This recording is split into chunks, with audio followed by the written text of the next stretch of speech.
G'day, hey, hi, welcome. All right. Hey. Sorry there was no video yesterday. I was working at school yesterday. I got me a free pencil. I couldn't believe it yesterday. I was going through the school, and like almost every classroom I cleaned yesterday didn't have a pencil sharpener. You know, remember you used to always have those pencil sharpeners all. And I went to that school when I was a kid. And I knew they had those. Uh, but I did find an electric pencil sharpener. It was like, yeah. So the way it works with Paul and I is there's a pencil or pen on the ground when we're cleaning. It's fair game. So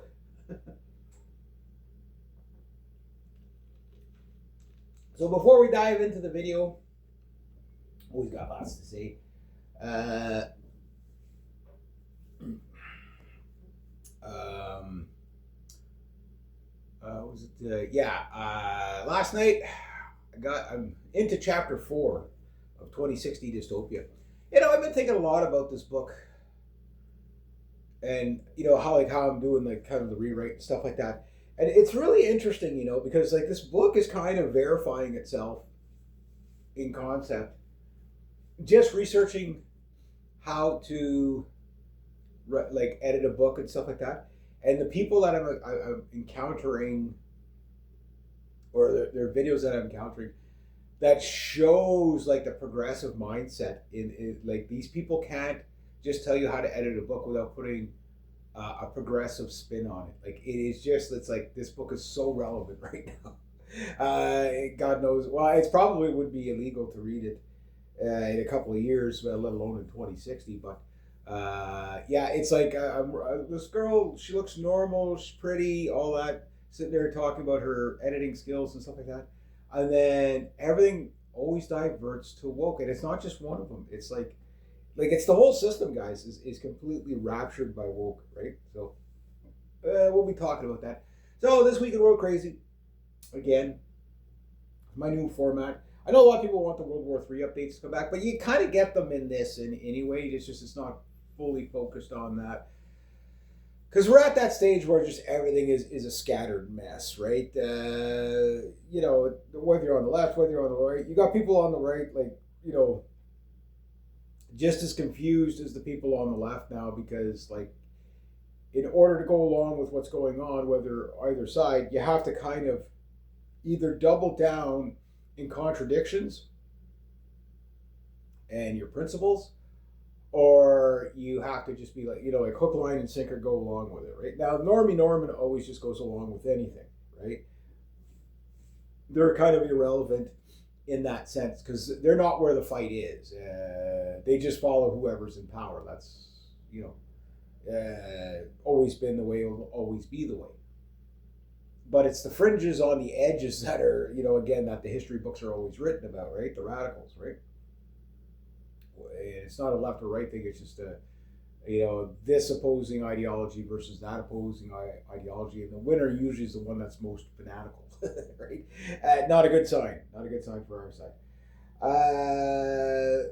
But yeah, the whole like again, my take on this whole uh, Minneapolis shooting there of that lady or whatever, and all the protests, and again they're getting more violent and stuff like that.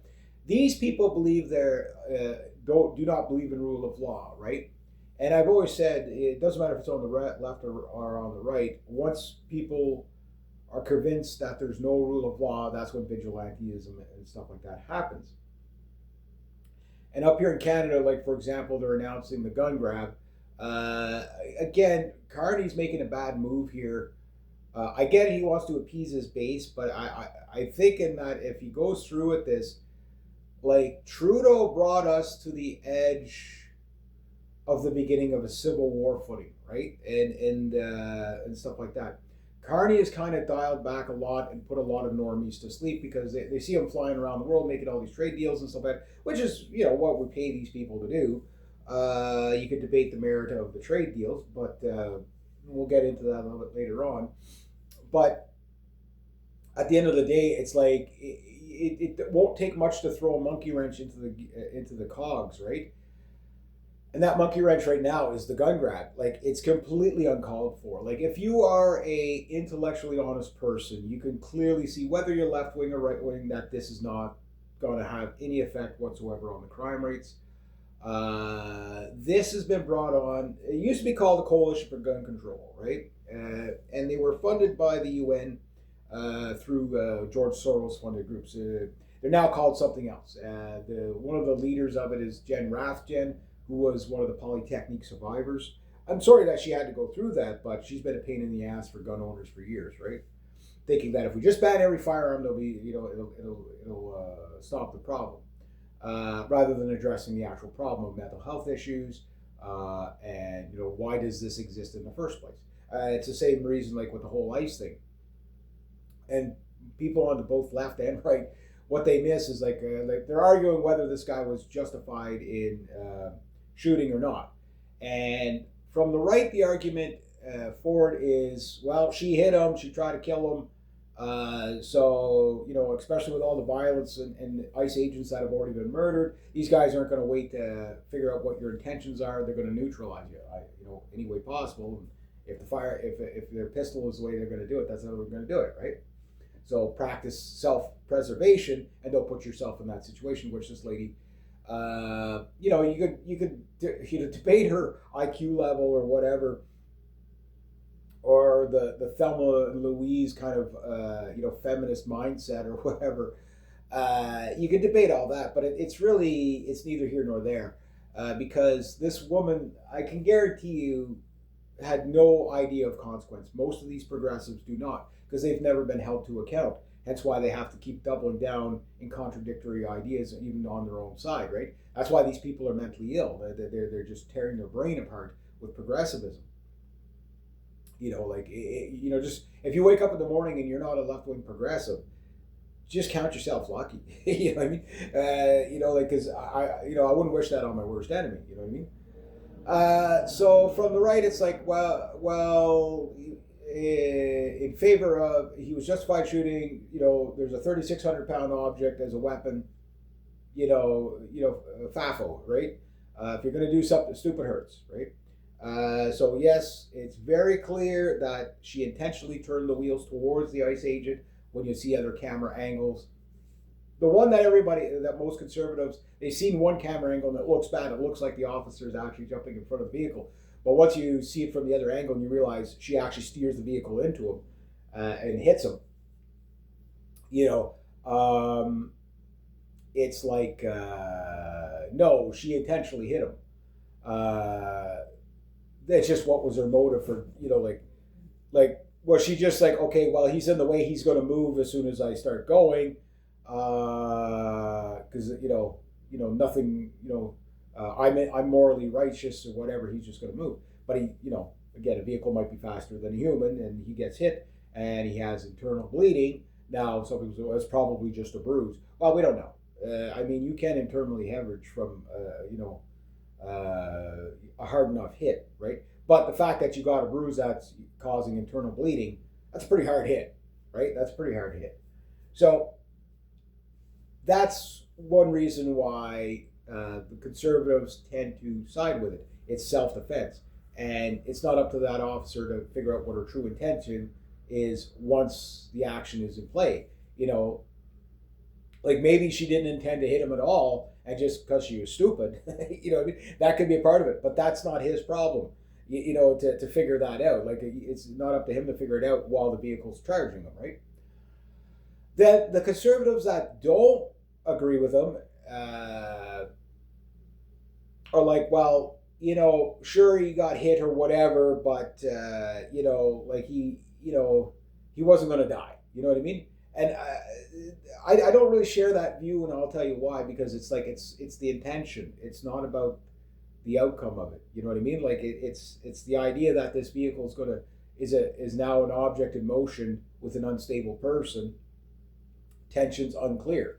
So even if he was missed, once she floored that pedal, your options are this: let her go, okay, and maybe she bolts around the corner in her Thelma Louise fantasy, and merges with traffic, hits somebody else, and kills somebody else, right? This often happens in police chases, hence why a lot of police chases are banned, because A lot of times, these criminals, while they're fleeing, they hit pedestrians. They kill all kinds of people. It happened. I don't know if it was Toronto or Michigan or New York. It was like a week, 2 weeks ago. Some immigrant took off fleeing from ICE or not ICE, but fleeing the cops, and he sideswiped like a car or a minivan or whatever, rolling and killing like two kids and a mom. Right. And people say, well, if the police didn't chase him, that lady would be alive. Well, if the guy didn't run, right? So it's just going to be a back and forth of that, right? But it's not objective at all, because that's on the right. The left, it doesn't matter whether she intended to kill him, because we're putting our bodies on the lines by any means necessary. We have to fight white supremacy and ICE, and you get all the progressive buzzwords, right? Like it's a religion mantra at this point. So facts, logic, and reason out the window. The left that seems to be understanding of it, I haven't found yet. Like there's like very few people on the left that's like, okay, this is not excessive force. Was it excessive force? I think that's the only gray area. But to me, it's like, well, that's not, whether it gets debated in the court whether he could have shown more restraint or not. I mean, there's just as many arguments for as there is against. But in the moment, you know what I mean? If you're the person in the moment, it's easy to argue to say, hey, well, you shouldn't have just not shot when you're not the person getting run over, right? And it's easy to say, well, you don't know what her intentions are. She didn't do it on purpose. Well, you don't know that. Maybe she did. You know what I mean? We'll never know. Even the ICE agent's never going to know, right? But people are focusing on that and not the bigger question of, why does this scenario exist in the first place? You know what I mean? Like, well, I'll tell you why. Because of no rule of law. And this is how I think, guys. And this is why usually when I predict things to happen, they always happen, is because I don't just look at the incident or the event horizon. I look at something a little bit leading up to that. For example, by having open borders, which takes the ICE agents off the border and puts them into task forces around the country to deport people, you're going to get that conflict, right? But it stems from not protecting your borders and the lack of rule of law to begin with. So, like I've always said, when people realize there's no rule of law, you're going to get bad reactions, whether it's on the left or on the right. Right now, the left has been reacting on everything because they never get held to account. They don't go to jail for violence and attacking and killing ICE agents, or they get very little, slaps on the wrist at the best, right? You have mayors, police chiefs, and all that, and all these, people in the system telling you to do violence against the ICE agents, right? And they don't get held to account, right? So then what does the historical norm show? Well, when we've gone as far radical communist left as usually, or whatever version of radical left we go, we get a backlash to the right, and it's usually a violent one. So communist, fascism, two sides, same coin. And then, of course, history always says, oh, well, it's the right that's always so violent. Well, no, it's just a response too, right? So the violence begets the violence. The radical begets the radical. It's not right or left. It's just radicals fighting radicals. And if you're a normal, sane, rational person, and it doesn't matter if you're politically left or politically right, you have to look at this and say, okay, well, these are the factions fighting. These are the lunatics that are just destroying everything. Don't get caught up in the middle of it. That's what I've been warning my audience not to. Don't go out to protests. I don't care if you're on the left or on the right. Don't go out to those protests, right? And if you are going to protest, do it in select groups where you know the names and the history of every person in that group. Don't go out in groups of 10,000 because the agent provocateurs are there. This is just, we saw it on the January 6th. We saw it in the Charlottesville. You've seen it at the G20. You've seen it. The only one that they couldn't really subvert was the trucker convoy. They tried, but they couldn't do it. Like, how do you do that, right? Because the trucks were stationary. You know what I mean? So they couldn't just run amok with the trucks, right? The trucks were doing their thing. Sure, they were honking and stuff like that and pissing people off. That's the only thing I disagreed about with the trucker convoy is, okay, if you wanted to honk between, say, noon and 1 o'clock in the afternoon for an hour, yes, that would annoy people. But all night, no. Because you got to think about, you don't want to lose the general public's. That's what pisses the general public off. So the message gets lost in the stupidity, right? And that's on the truckers themselves going with the fuck you attitude towards people in the city, right? Which were on your side when you arrived. You know what I mean? All they had to do is stay quiet at night. That's it. They probably could have stayed there even longer. You know, it's just like, okay, no, we're going to keep the peace. We're going to honk during the day. We're going to do whatever. Is what it is.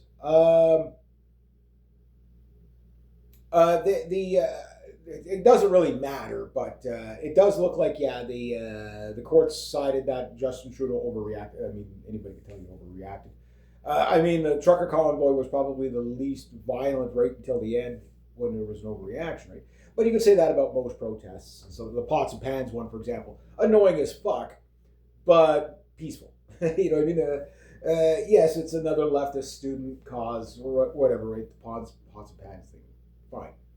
But it was fine. I don't care, you know, like the Pussy Hat March. Completely cringe and whatever, but it was peaceful. Why? Because it was all these old white progressive women, cat ladies out there. You know, like that's who was out there, right? And Madonna, right? But it was peaceful. Like there was no real violence. I mean, there was some little incidents, whatever. George Floyd riots, completely. Trayvon Martin riots, completely fucking burning down cities. You name it, right? These ICE riots, absolutely, you know, with the Antifa, you got... And again, if you listen to these people, they are so dangerous and violent and unhinged. That's all they talk about is murdering people. It's what the left does, right? Why? Because they're unhinged. But why are they like this? Because they've been taught since birth progressivism in the schools. You know what I mean? Like, it's... they're victims themselves of religious ideology, zealot ideology of progressivism, right? And you could say, well, yeah, but what about the right wing? Aren't they just as bad? The thing about the right wing is they're bad in other areas. One area that the right is good on is rule of law and, you know, status quo and order, right? That's kind of a right wing thing. You know, people like to live just a normal fucking life with everybody fucking with you all the time, right? So that's understandable. Where they're kind of dumb is when it comes to like the MAGA you thinking that Donald Trump's on their side, or you know, we have to go and fight every neocon war out there. Like, for example, the stats right now are most Americans are against what Donald Trump is doing, whether they're on the left or the right. He's lost more than half of his base. You got about, and unfortunately it's went up, but it went from 2% to about 4% of Americans are okay with annexing Greenland by force. So fuck those people, right? Those are your radicals. There's probably something like, again, it went up. There's about 20% of Americans, over 18%, that are like okay with Canada becoming the 51st state. If we decide to do so, they're like, yeah, if it's, you know, if they do it willingly and it's what they want, sure, we'd love to have you, right? So there's no violence there. It's just, yeah, okay, well, whatever. It's I'm libertarian, so if you want to, you know, join us. You know what I mean? And then the other 80% are just like hard no. It's like no. Canada can remain Canada. We don't need them. And there's a lot of the conservatives don't want it because it's just like, no, Canada's full of progressives.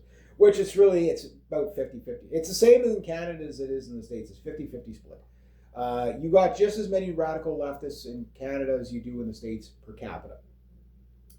It's our electoral process is different. That's why you see the result you see.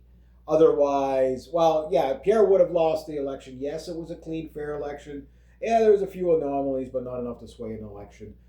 So, no, they didn't steal the election. It was that close. The last election, no, Donald Trump did not steal the election. Yes, Joe Biden did steal the election. Donald Trump won fair and square. He won fair and square, right? So the thing is you have to argue between the partisans, right? And the partisans are like a bunch of retards, whether they're on the left or on the right. You can't reach them. It's like, no, my side can do no wrong, the other side can do no right. And it's like where the people are having the hemorrhage on the right is that they're going through what the left-wing people were going through leading up to the 2020 election. Or sorry, the 2024 election. And that was the left-wing people, the Democrats going, I can't be a Democrat anymore if my side is, believes in all this violence and they're going to attempt, they attempted to kill Trump or whatever. So they went and they voted for Trump in the largest numbers in recorded history, right? Left wing people flip sides, which never happens, right? But in this case, it did. And then Trump betrayed them all. So now you have all these left wing people that basically lost family members, friends over, switching sides, and then only to get betrayed by the side that their friends told them not to go to. Now what they do, but that's what happens when you only react emotional. And we've got all these right wingers that are like, I voted for Trump not to start more wars, definitely not to start a trade war that would fucking destroy the country. And again, the United States is finding out a very harsh truth of what the European Union has just done right now in retaliation to Trump. The thing is Trump is just doing rhetoric, right? He doesn't do policy per se. It's just on the cuff rhetoric. But the rest of the world is now enacting policy. They're diverting trade left, right, and center. The Americans are losing out on this trade, right? And yes, I get the American exceptionalism. Well, we don't need anybody. You're going to find out the hard way that it doesn't work like that. Sure, you might not need anybody if you were to work at it properly over the next, say, 30 to 40 years, 50 years of, hardening your economy and, backing your manufacturing. But you're never going to get America first with globalists and, basically Israeli Jews in power, in like 2/3 of your Congress and whatever, you know what I mean? Like when everybody's beholden to Israel and your government. Again, it's a thing. Oh, Jews have no power. Yeah, but yeah, whatever Israel tells you to kill somebody, they go do it, right? Without a second question. The carrier groups, the reason why I don't think the attack on Iran took place this weekend is just the carrier groups are not all there yet. There's still one or two of them in transit. But the fact that there's a bunch of carrier groups, more than one carrier group heading to the Middle East to back other carrier groups, that should tell you something's coming, right? We know it's coming. It's just what day. And I think Trump is like, okay, my 4D chess plan is just make sure they can't figure out what day it's going to be done, right? But the Iranians are already on alert. The Iranian protests are still going on. Yes, they're backed by the U.S. Yes, they're backed by Mossad. You're already starting to see, like I said, watch for sabotage. I told you, January was going to be like the last 10 years of chaos in the next 2 months, right? January and February. Are you not entertained? Yes, shit's starting to blow up in the United States. Oh, now you got trains or I forget what anyway, it's like, oh, is this going to be like a recap of 2019? Probably, where suddenly you have all these industrial accidents left, right, and center, right? And a lot of that happened, the ones in 2020 and 2022, all those industrial accidents was because of the DEI stuff of, just hiring people. Like, I mean, fuck, you had all these diversity hires. You got airplanes with no rivets on the cowling on the engine flying off. Oh man, that's what happens when you lower standards, guys. Call me racist, bigot all you want, but if you want to live, don't lower your standards. It's just that simple. So it's all coming to a head, right? So the only way out is through. So we have to go through the chaos.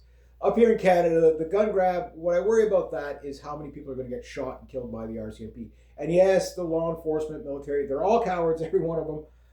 None of them will stick up for the people. We saw what they did in 2020. They're just going to follow orders. When they're told to open fire on the people, they'll do it without hesitation. And then bitch and whine about PTSD after now. Oh, I shouldn't have done that. They can't figure it out right now. You got one guy in the entire U.S. military that seems to have fucking figured it out, saying, no, I'm not going to use my warship as a pirate warship to go blow speedboats out of the water without due process. I'm not going to go shoot helpless people in the water, whether they're drug dealers or not. If they're drug dealers, seize the boat, get the drugs, get their names. I mean, you ask people, well, yeah, they were drug dealers. Okay, what was the name of the people they killed? How much drugs were on the boat? you know what I mean? You don't know. Why? Because they didn't seize the boat. It's a pirate navy. They just go out and kill people. And the thing is like Trump is banking on the fact that his base will just believe anything he says. Well, they're drug dealers. Yeah, you can call anybody a terrorist or a drug dealer or whatever. It doesn't make it so. You have to have a rule of law, a day in court, right? Because if you don't, well, the chaos is vigilantism that comes after that, right? And you're going to see it on all sides. Like I said, you will always see it on the left first because the left pretty much has complete control of the system, even on the right side of the aisle. Like it's like progressive ideas never get shot down by the right wing. Funny how that is. Like right wing, like Donald Trump has complete control, the same way he did in his first term on the House and the Senate. He should be passing laws left, right, and center, but more importantly, he should be getting rid of laws left, right, and center, right? And you never see the right wing undo any of the chaos from the left, or very little, unless it's going to benefit one of their donors, right? So this is the chaos we're going to have to live through. Now, when the gun grab starts up here in Canada,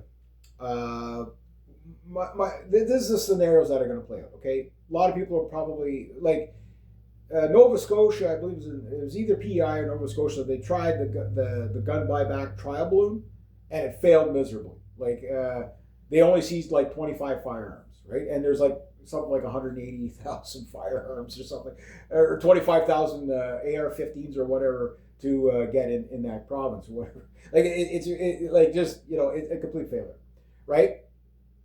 And every what do you call it?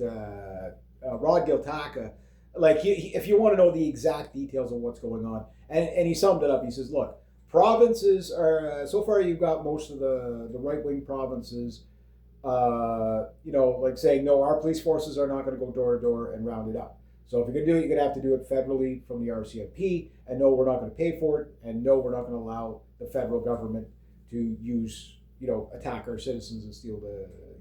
And so far you got one Northwest Territory, one of the North, I think it was Yellowknife or Whitehorse, and I believe it was Yellowknife. Maybe I'm wrong on this one. That said, no, we're not confiscating the guns. We're not doing that because there's no reason to do it. It's only for left-wing radicalism and globalist control of disarming people. That's it, right? There's no benefit to crime. It's not about that. Everybody can say, look, it would be better if you took this money and, for example, maybe we could bring back the death penalty for harsh criminals, get the gun runners that are, from the state. Again, Donald Trump won't tell you this, but most of our illegal guns come in from the United States. So all our citizens that get killed, it's like, oh, well, maybe we need to sanction the United States because, they're getting our people killed, use Trump's arguments against them. You need to protect your border, right? We could be putting money towards that, and mandatory minimums and whatever. I'm all for the bringing back the death penalty. I think if you murder anybody, I don't care what the means is. If you did it first, second degree murder, maybe you get the and third degree murder, you get maybe a bit of a pass for the death penalty, but it depends on what the negligence is in second degree, but first degree murder where you did it because you did it, right? That you should get the death penalty for, and not spend 25 years in jail and then the death penalty. Like, no, death penalty. Do the 2 trials. As soon as you got your second trial, you get 30 days in jail, and then we're going to kill you, or a week, or whatever it is, whatever time it takes to prepare, right? Just end them, end them rightly. You know what I mean? You can do that. That way you don't get the repeat offenders. And all these women's groups, again, that are out there in favor of again, the statistics are, the left lies about their statistics because it's not backed by anything, right? If there's a firearm in your house, there's 40% chance likely a woman is going to be murdered by it. Now, since the mass immigration and illegal immigration come into Canada, a woman is murdered about every 21 hours in Canada. And they're mostly murdered by their spouse, and it's mostly immigrants murdering immigrants. That is what it is, right? And most of the time, you're going to be stabbed to death. That's usually the number one way. It's stabbings, blunt force trauma, and then shootings last. So the thing is that 40% of women statistic doesn't exist. Why? Because if you look at women shot per year, considering there's millions and millions of guns, like where are all the bodies? They're not there, right? So you're talking, a handful of women that are getting shot per year. and most of them are getting shot in the crossfire of gangbangers, right? So let's like not confuse by innocent bystanders for violence against women. It's just it could have been a kid, it could have been a grown lady, it could have been a man, it could have been whatever. It's these idiots out there, but we're not going to go after those guys because our courts, I don't know if they finally shot it down or not, has to consider the racial background and their lived experience before they sentence them, which means brown people don't get the penalties that they should because they get lesser sentences, right? But because you can't even bring that up without getting the left all riled up and racist, bigot, blah blah blah, like this is where we're at. I mean, it's frustrating. It is. I get that, but the best is just try to find a way to live around it. Like if you are a white person living in the city, I think like we're about to see the New York drain like of white people. With all this progressive, like I mean, and again, it's the irony is this is that all these radical Jewish groups that subverted this this ideology, that ideology, for decades, openly admitted stuff, like Frankfurt School stuff, etc., etc. That pushed all this progressivism and everything. It's turning on them, right? All these Jewish professors that are now considered white. It's suddenly their minion students are turning on them, calling them white supremacists and colonialists, and it's hilarious. But it's also it's sad, right? Because it doesn't need to be this way. So the only way out is through. So I think the scenario that's going to play out with the gun grab is this high uncompliance rate, no matter what, in all provinces. And when the heavy hand of the state and the media come down, calling all these people terrorists, and see how violent the far right is, blah blah blah, and everybody that doesn't comply is far right, whatever. It's okay if the left doesn't comply because by any means necessary, they're morally righteous, social justice causes. You know what I mean? They're putting their bodies on the line. All the buzzwords, right? Beware the buzzword. And the thing is that yes, it's frustrating. It makes your blood boil. It's aggravating when it's based on lie, right? The gun grab thing is based on lie, and the fact that the math doesn't add up. They're not going to be able to buy. They're way short on buying back these guns. What they're doing is they're saying you have this much, you have 2 months to comply, or else we're just going to take the gun. We're not going to compensate you for it. Right? So it's basically like Justin Trudeau was talking about Australian style gun control, right? It's exactly that. Now, is Carney going to go through with it? It looks like he is. Bad move on his, because that could trigger another election. It is a big move. It is a big move. It's just the problem is the Liberals would just win again. Why? Because the Conservatives offer nothing to bring the moderate over. You know what I mean? It's just 1950s talking points, and it doesn't work. This is why you need a nationalist government that's like, okay, look, Carney's proposing 300,000 people in a conscription force in the military. And the way the left thinks is this: okay, well, we'll just get people out of the government because most people in the government are left wing, right? And progressives, but what they don't understand is progressives are not really the types to go out onto the battlefield. Like yes, they'll LARP as Che Guevara, whatever, protesting. They got main character syndrome. I get that, but actually go fight for like a true militarized force like the Russians or the Chinese or whatever coming over the hilltops. Yeah, they're not gonna. Yeah, or in our case, possibly the Americans too. They're not going to do that, right? The people that would do that are the people that already have the guns. You know what I mean? And rather than saying, okay, you know what? We were wrong on this on the second take. How about this? Okay, keep your AR-15s. Like the Canadian gun owners are like basically get daily background checks. They're 3 times less likely to break the law than anybody else. They're the most law-abiding people we have, the most trustworthy. They've done the background checks. They've taken the safety training. How about we one up it? Okay, you want to keep your AR-15, fine, But how about this? How about if you want to own a C7 rifle? Okay, you come and take a training course. You join up as the conscript army, and you go and you get your training, and you bring the rifle home with you, and you have to keep a minimum of 100 rounds in your house at all times, locked up, whatever, it doesn't matter, and you do that. You would have probably 2 to 4 million people signing up for that right away. But you have to become a more like Switzerland style pro firearms. Which, how do you do that when you use the school system to basically turn everybody against it, right?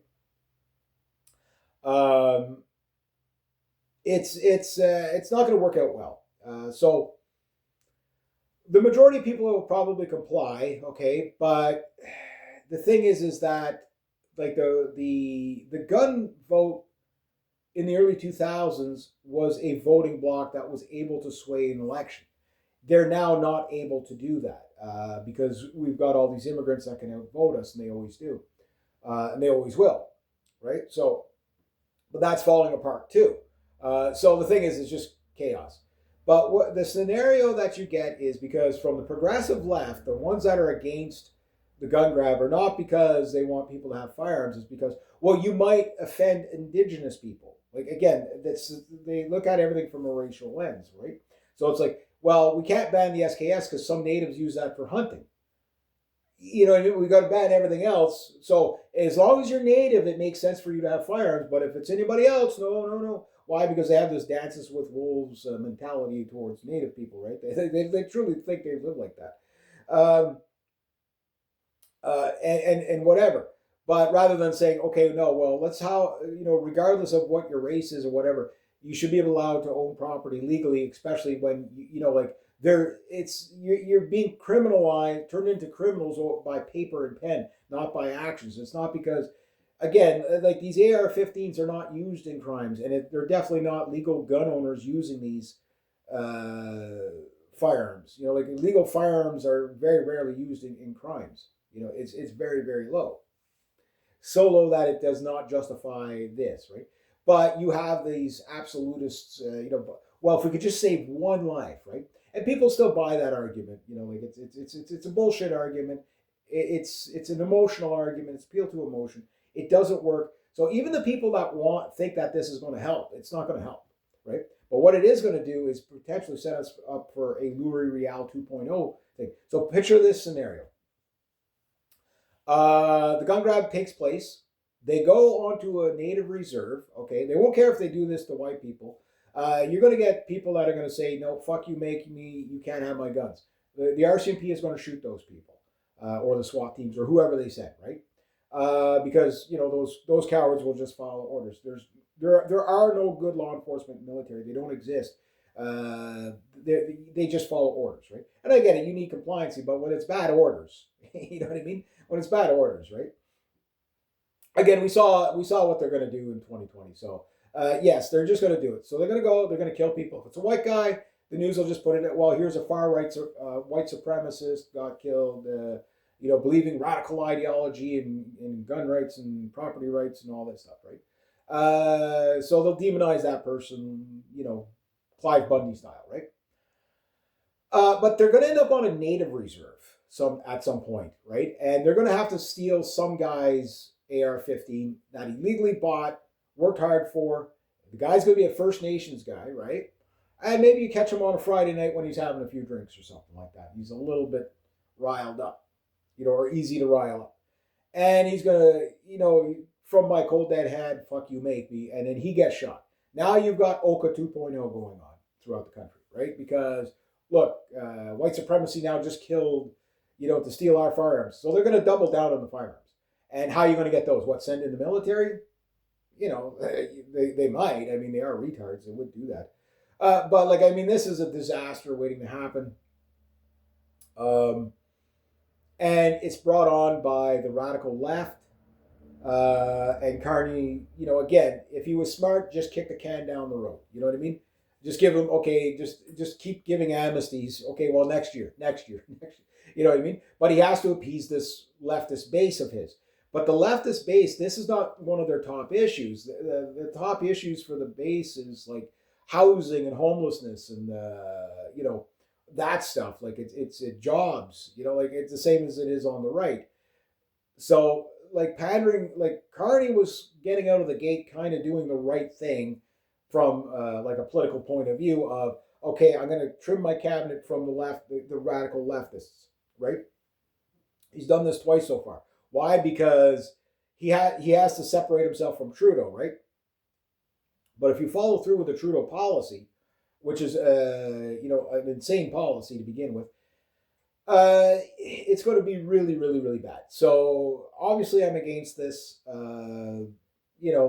But again, we live in a world where like they're going to be retroactively now in Australia arresting people for hate speech and like this new law they got going on in Australia. I'll switch over to that now. Basically, what it is it's so that it comes in from Jewish groups again. And what they do, and progressive groups, that what the law they just passed. I don't know if it's passed yet or not, but it probably will because it's Australia and the government has gone completely batshit crazy. But basically, if you deny the Holocaust or have denied the Holocaust or whatever, or people feel threatened by you, again, it's going to be these committees of experts. You know how they always do it through committee of experts, right? That will decide whether it's you're in violation of the law. So if you've ever done a Zeke Hale or told an off-color joke or disapproved of Israel or something like that in Australia, say you did that 10 years ago, you could be now put in jail for 7 years with these laws. So you can see there's no rule of law, right? And yes, their brave law enforcement military, which doesn't exist, will carry out these orders, and they'll just go and arrest all these, they're doing it now. You see it in the UK, same thing, right? I'm a cop, I don't really support this, but yeah, well, then don't do it. Oh, but I'll lose my job. And, at this stage of the game, and, again, I have no fucking sympathy for these cocksuckers whatsoever, the law enforcement military, going around terrorizing their own citizen when they know these are unjust laws. You know what I mean? And when you have cause to not follow, especially the military, like bad orders, you have the. I get it. The system is pegged against you. Again, when we have corrupt judges, corrupt lawyers, again, the whole system is so corrupt. You know what I mean? That's why we're going to get these draconian things. So what's my take on it? I don't have an AR-15, but I do have a handgun, legally acquired, and went through all the hoops and everything like that. So whenever they want to just, you're offending, the legal sensibilities by critiquing it. We need to arrest you for hate speech, and you're threatening the government by disagreeing with them. You know how they are, right? It's vague. It's basically political, a way to crack down on political dissidents. But they couldn't do it if you actually had the law enforcement military stand up for the people, saying, no, these are really bad laws. We are not going to enforce them. So at best, the good officers that would be will quit. They don't need to quit. They need to challenge. You know what I mean? Never mind because once you leave these jackboot thugs that are all for this, right? Okay, I get to go kick indoors and I might get the chance to shoot somebody. Great. Yeah, fuck those guys. You know what I mean? The comply or die types are just absolutely insane, right? So you've got to learn how to live around all this chaos. So to me, it's an inanimate object. The guns are not as important as a lot of people on the right think they are. Not even in a civil war, that's where it heads us to. I'm not calling for it, but I'm like, it's going to get there, but that's not how wars are fought anyway. So it's like, if you look at the Ukraine, for example, the amount of guys shooting each other is pretty high, but the amount of guys getting droned to death and artillery to death is the majority. It's always been that, you know what I mean? So, not that I'm telling anybody to do anything bad, but that's like Civil War, Gettysburg style. Like you're not going to line up against the military toe-to-toe with a shootout. That's Hollywood. That's stupidity. Even the military wouldn't do it that way. no. The idea is to kill somebody from the safety of a, over the horizon with a drone and just like ram them with an exploding drone. That's how the state murders you in 2026, right? They snipe you out from half a mile away. That's how they do it. They use an armored vehicle or whatever. That's how they do it, right? It's not this door to door World War II style, So firearms, to me, they're inanimate objects. Let them go. Just let them go. Like don't get yourselves killed over inanimate objects. Be loud, be protested, whatever. Guilt every officer that fucking complies.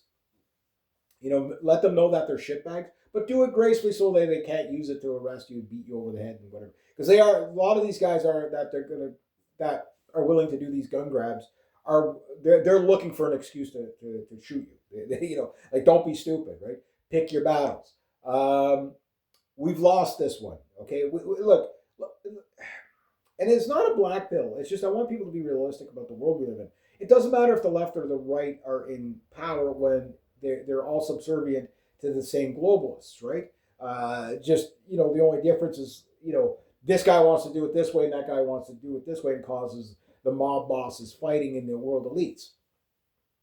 You know what I mean? Like Trump and Macron are serving the same people at the end of the day. It's just Macron wants to do it one way, Trump wants to do it the other way. You know what I mean? That's the mob bosses fighting, right? And once you understand the world like that, then you get a better eye of what's going on. But no, there's going to be more draconian. I mean, I called this years ago. Like I said, look, yeah, of course they're going to. They want gun control everywhere. Now I know all the Americans out there. They're not going to believe what I'm about to say, but you're next. You know what I mean? Oh yeah, well look at all these other countries that are so bad, like Canada and Australia, and New Zealand, and all these places in the UK. They're so bad. At least we got freedom of speech here. No, you don't. No, you don't. I mean, let's go back to the beginning of the video. Why does the scenario exist that an ICE agent is shooting a person? Why is this person out going around the country looking for people that came in illegally? There you go. No rule of law. I always said it would take a while for people to dawn on them that they've lost their countries, that that there is no rule of law. And once they do, that's when the vigilantism comes out. Now, you will see vigilantism on the left first because they're allowed. Now, you have to understand, when the shoe's on the other foot, they just crack down the other way. So, for example, the crackdown that you're about to see in the States, I believe this is how Trump is going to suspend the 2028 election, is basically, the Antifa and anti-ICE protesters are so out of control, martial law everywhere, no more states' rights, no more rights for anybody. And I mean, they can use it to stomp out the left, which I'm okay with that, sure, because they're against my opponents. But I understand that as soon as they wrangle that, then they're going to stomp out the people on my side, right? So everything becomes a violent hand of the state. Doesn't matter if you're on the left or right. Solzhenitsyn, yeah, sure, the guy's a little bit of a leftist or whatever, which is funny because, him suffering in the gulags. But he did make a really good point that, when the jackboot thug has his boot on your throat, you're not going to care if it's a left boot or a right boot, right? And that's the world we live in. It is what it is. Look, if Pierre Poilievre would have won, would he have went with the gun grab thing? No, but he's going to crack down on you on the other side with the digital ID and stuff like that. And again, all that stuff is going to roll out. It's rolling out because again, everything's a double-edged sword. Now, sometimes there is utility in it, and it's actually a good thing, whatever. But the problem is that when there's so little of rule of law from the left or the right, like neither side believes in it, you're going to be caught up in that civil war. So my hunch is survive it. The best way to survive it is not necessarily just comply, but to kind of evade, stay under the radar. But that said, when you're in the crosshairs, you're in the crosshairs. Act appropriately. So if you got a SWAT team comes to your door and says, "Give me your guns," these guys most have no qualms about killing you, and nor would the government. Like they don't care. So I'd rather lose my guns than my life, is what I'm saying, because I don't see them as important as people think they are. You know what I mean? Like you're not going to take on the military with this in a civil war. You're not going to take on the military with guns in a civil war. You're not going to be taking on the law enforcement military with guns. You know what I mean? Like that's not how it's going to work. Once rule of law is completely gone and there is no law enforcement military, it's just Mad Max, which is in the near future, and you have all these ethnic groups killing each other and putting each other into death ditches, which, like I say, we're about 2 to 4 years away from death ditches in the West. It's just what has to happen to get there. Probably civil war, civil conflict. The left is starting to murder people left, right, and center because they believe they're allowed to do so. Right? These people are so unhinged. But I'm like, well, if they can kill each other, practice a little bit of art of war here. The enemy of my enemy is my friend. I know some people say it's not as simplistic as that. True. That's not what he meant, blah, blah, blah. But the statement still holds true that if you can have the radical left and the radical right kill each other, and the government basically wipes itself out in the process, okay, it does create a vacuum, doesn't it? And in that vacuum, that's where you can come in to basically support your own to do that and create something new, right? So we're going that way whether we want to or not. So yes, the government is going to throw people in the gulag for hate speech, preemptive hate speech. So you got the Minority Report thing happening in Australia. It's only a matter of time before it happens in the States. It's just the States is the last one to the ball. That's all. So no, you don't have you don't have freedom. You don't even have, nobody has rule of law. Canada doesn't have rule of law. Like, yes, if you go and steal a candy bar or whatever, mug somebody, yeah, you might go to jail for that, or beat your wife, whatever, you might go to jail for that. But embezzle billions, start illegal wars, go kidnap people, leaders of other countries, yeah, embezzle billions through the banking system, like, yeah, nothing, right? So that's what we're up against. It's going to be bad. Be prepared. Yes, it's frustrating. Try not to let that anger and rage over blind you. You know what I mean? Because I get how frustrating it is. Where everywhere you turn, you're just being attacked. I get that. Like the left has this illusion that they're being attacked, right? Because they've been told they're entitled victims all their lives. I get that. But the right is being attacked. It's even being attacked by its own side. Like it's fucking ridiculous, right? I get it. What do? It's frustrating. But turn that frustration into something more positive. Spend more quality time with your family, whatever. Stock up on stuff you're going to need during the biggest collapse in human history. That's we're on the cusp of, right? Again, we're gold and silver. It's like anybody that bought gold and silver, anybody that sold gold and silver in the past 10 years is probably kicking themselves. Fuck. You know what I mean?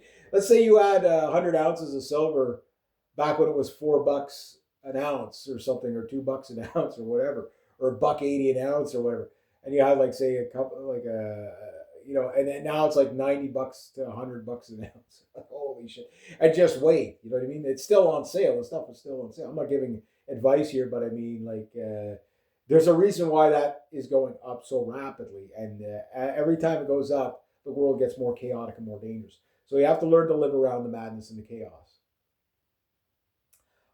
It's getting harder. I get it. The state is getting more violent. The agitation groups are getting more violent. You know what I mean? Like getting caught in the streets between this protester and that protester for this or that. Like at that point, like I say, don't be going to the protests. Or learn like basically guerrilla warfare protest styles where you basically, okay, banner drops, like the banner drops were working great. That's why they've made it illegal now, right? So like up here in Canada, you got the Second Sons, which I understand their existence. Their messaging is it's never going to resonate widespread. But like their optics, they're like that. They're on the right path for some stuff, but they're kind of like what do you call it, the Patriot Front in the States, where it's like, okay, no, we're not riding the fence. We have a very stated goal. We have a very stated whatever, right? Statements like remigration now. That's why they're banning it, in the hate speech laws and stuff like that in all the Western countries because it's just catching on, right? Now, my buddy told me something yesterday, and I God hope it's not true, but I wouldn't doubt it if it was. But in Canada, we have something like 40 million plus people. God knows what the legals, how many we have, but that about 18 million people in Canada, almost half the population is on some sort of welfare, whether it's a retiree, a welfare recipient. I mean, you got 85% of immigrants on welfare when they first come here. And that's 2015. These stats are 10 years old. God knows what it is now. And maybe in 3 years, 45% of them might work. But you're talking women, children, elderly, disabled, all that, immigrants. The immigrants are the big one. The immigrants are the big one, right? They're the biggest users of our welfare system. And most of them have never paid a cent into it. So, like they come here and they don't have to worry about paying for groceries. They don't have to worry about houses, housing. So it's all provided for them, right? Like it's pure evil, and it doesn't even benefit them.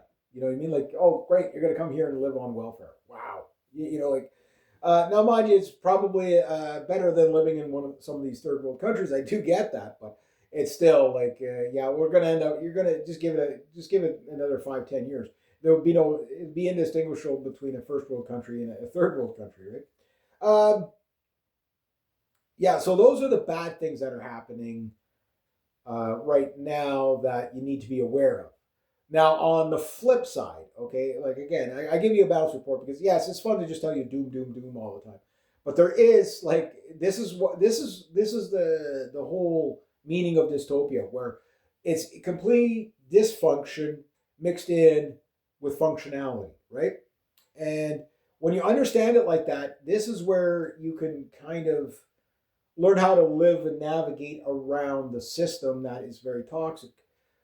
So again, like in Canada, I don't think we're ever going to have a right-wing government ever again. Not that I don't want that. Obviously, I want a nationalist government. I don't want a right-wing government. I want a nationalist government, putting old stock Canadians first, right? And we do have a silver lining where the potential is there if we could just stoke the nationalism a bit more.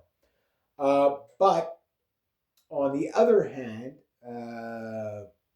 we don't have a party that can do it, right? We don't have that right now. And we have to do it before, like the Australians were almost the first to look, they did this in Germany. Like the last election in Germany, they killed opposition members on the left and right so that they couldn't win election, right? All these people just magically got killed before before their election, right? Something like 21 people. So the German government went and assassinated their political, that's what they're doing there. In France, they banned certain parties, right? In Australia, this new law was like the nationalist groups were getting too much, like the Australian, I forget what they're called, but they're like an Australian First Nationalist group. They were getting way too much traction to the point where it was a threat that if they ran, like they were ready to run for government, right? So to nip it at the bud, they bring in this new law that is going to put them all in jail for 7 years for being basically they won't ban Antifa, but they'll ban white nationalist or nationalist groups, right? Australia First groups. So and they brought this law in on the Bondi Beach massacre, which was a Muslim killing a Jew, but somehow they can use it against white people, right? So every single fucking time, right? It doesn't make sense. Yes, it does. It totally makes sense when you understand you're dealing with irrational people trying to get their way. You know what I mean? It makes perfect sense. Why? This is exactly what they would do. Of course, they're going to take our guns. Of course, they're going to throw us in jail for hate speech, that something you might have said or Zeke hailed or made an off-color joke from 10 years ago because it offends somebody now. Of course, they're going to do that. Why? Because they're insane. But trying to figure out the rationality of a crazy person will drive you insane. I get that. It's frustrating. But just understand, you're not dealing with rational people.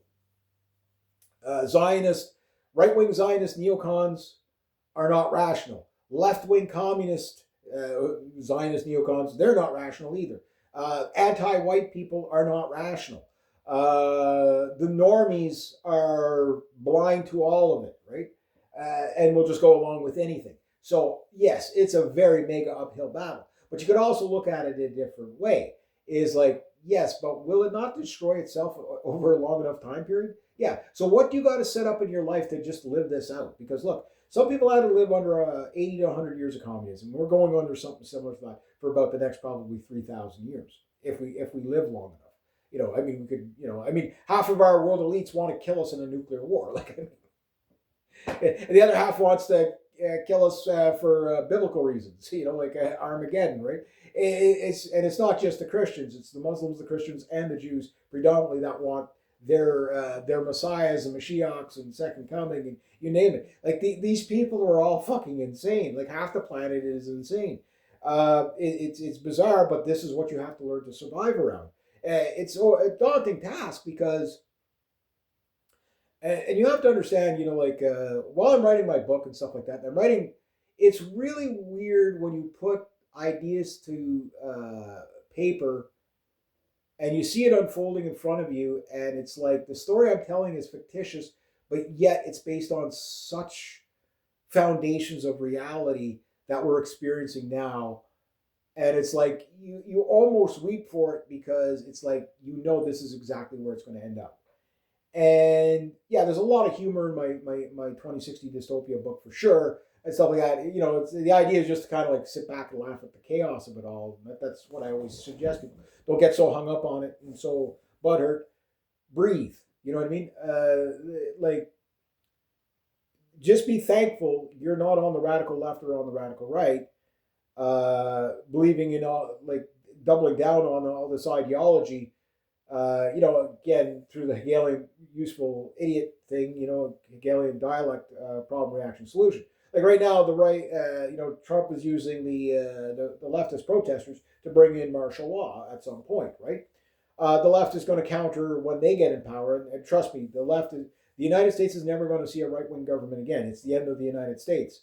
Look, when Justin Trudeau got in, the first time I said we had 4 years to right the ship. The best option at the time was Pierre Poilievre. He's still trying. He's not going to do it. And again, Pierre Poilievre, relatively smart guy. I voted for him. But then every time he sides with Trump on something, it fucking torpedoes our own boat, right? Because that's the one thing you don't do is side with Trump in this day, like at this point. You can side with policy, but you have to distance it from. It's best just not to say fuck all, rather than, okay, Trump did something and then go give him praise for attacking Venezuela. When most of the people on the right are pissed off with Trump as well. like if you're politicking, fucking politic, like use your fucking brain, not your fucking emotions. Like, what were you thinking? That's the dumbest move I've seen Pierre Poilievre make so far. As an actual dumb move. Yeah, there's things I disagree with him on. Most stuff I do agree with him on. But I understand he's no different than Trump in the sense of the way he's no different from Carney. They both work for the same banksters and globalists at the end of the day. It doesn't really matter. You know what I mean? Yeah. So again, mob bosses fighting and all, but is what it is. So you got to learn how to live around the chaos of it all and not get caught up into, like, trust me, the best thing the Canadian government could get is an overreaction on the gun grab and have violence break out. Like, if they can get officers into a position where they have to shoot legal gun owners, this will be the best for their side. Like, they see it that way. They can't wait to do it. They can't wait to kill right wingers. The left wing does not hide this fact at all. That all they want to do is murder anybody that's right of Karl Marx, right? Like, I mean, to them, everybody's a fascist and everything. When most of these people, they couldn't explain fascism to you or whatever. I always attack the left, right? But I often attack capitalism, right? Because I see the problems of it too. It's just as dumb as communism. It's just, it takes a little longer to fail. You know what I mean? And I know some people will counter the argument and say, yeah, but Reg, we've never had a truly capitalist system. Correct in some ways, yes. But if you want to refer to it as crony fascism or crony capitalism, or what I call uh, crony fascism, because when you have big government and state together, it's really fascism. And most of our industries are run by government, right? Even if they're like, oh, it's a private sector, but they're like basically arm's length of the government. What I mean? It's okay. It's not specifically owned. Like the gas and oil companies couldn't function without the government.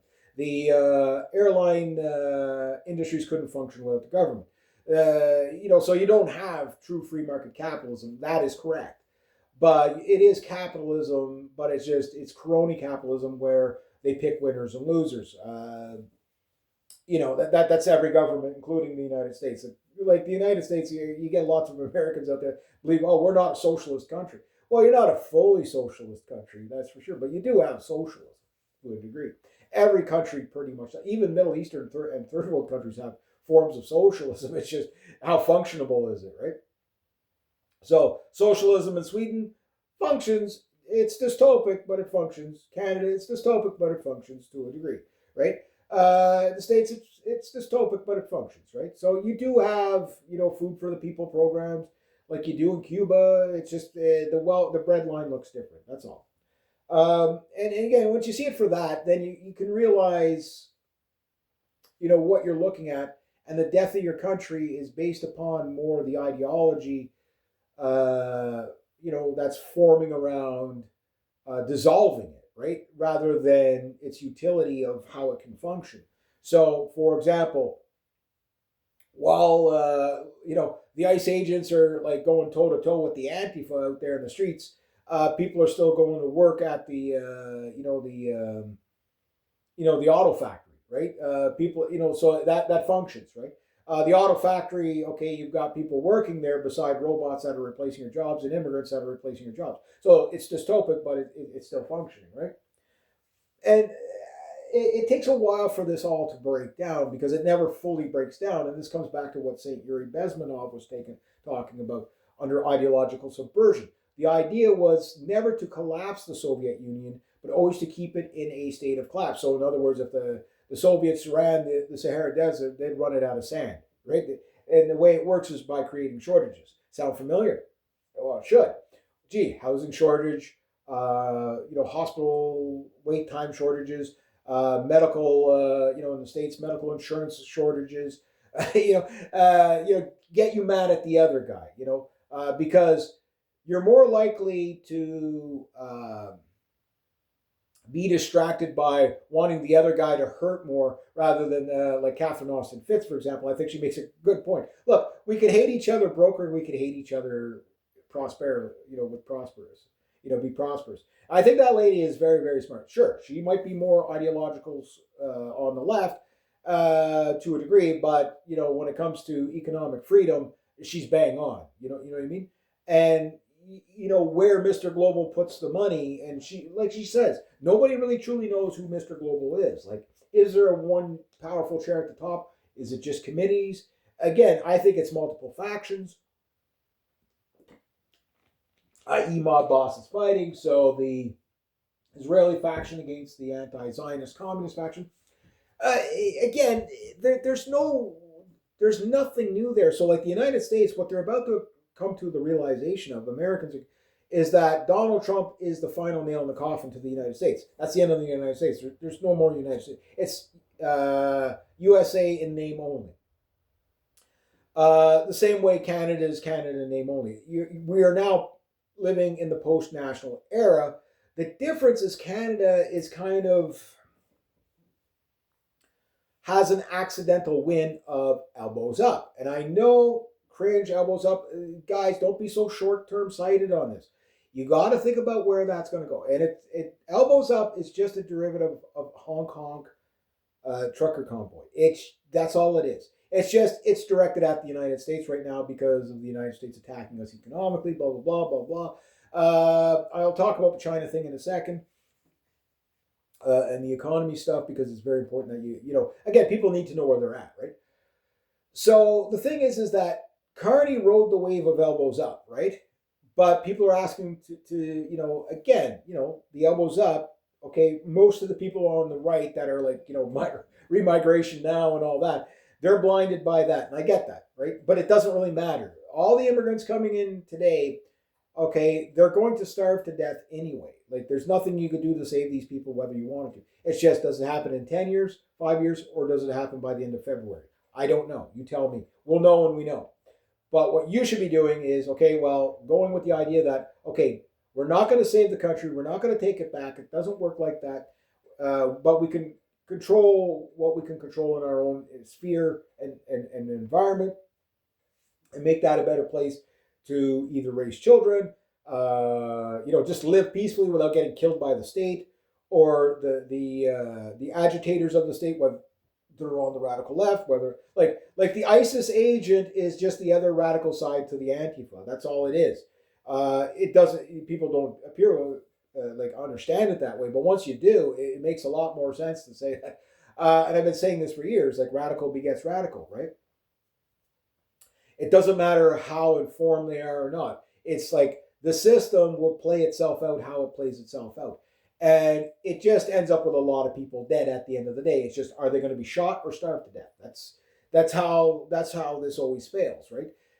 So you ask yourself those questions. Why do I want to be shot? No. Well, then, understand you have to avoid the comply or die areas. You know what I mean? So if you have to go into an area like a Chinese social credit score system, where you want to go through this mall to the next mall, you have to have a certain amount of credit score. Look, I saw, probably everybody saw this video. It was a Chinese American lady visiting China on a work visa or whatever in China. And I guess she had dual citizen or whatever. And she was working there, and something fucked up in her credit score system, and she was locked in a mall for a week. Because she couldn't get the right tech agent on the thing. That like, well, you got to get me out of here. I can't, I can't buy anything. I can't do anything. My bank account's locked. I'm living in a fucking mall. Like, you can't even make that up. Like, when you tell it like that, it sounds funny. But can you imagine the terror in somebody's mind living? And then here's the mall security. You have to leave, but I can't leave. I'm not allowed. I'll go to jail. But you can't stay here. But I can't go. I'm not allowed past the door. It won't open for me.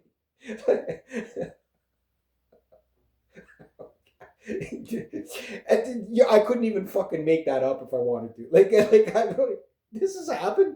Like, I'm watching this. Like she still had the ability to tweet out with her phone and put out a video. And I'm just sitting there going, okay. Sit back, laugh at the madness and the chaos of it all, because like, how the fuck do we get here? He's like, and the worst is, I know how we got here, but again, it's always incremental. Oh, that'll never happen here. That'll never happen. Yeah, poor lady. She eventually did get let go after a couple of days or whatever, but it's like, it was like better part of a week in there. So. And that way, she had to find another way home, because there were certain sectors she couldn't cross through. And it's just like, and then you have these people, well, China's not really a communist country anymore. Yeah, just have your fucking tech. And again, this is what, the AI is going to take over the world. The AI is going to fuck things up so bad. I agree with you on that. It is going to be a pain in the ass dealing with the AI stuff. But it's going to be so short-lived. It's just not going to function. It can't function. Why? Because the AI is not simian. It's clever. It can calculate faster than humans. It's scary. It can run Skynet to a degree, sure, but it can't function.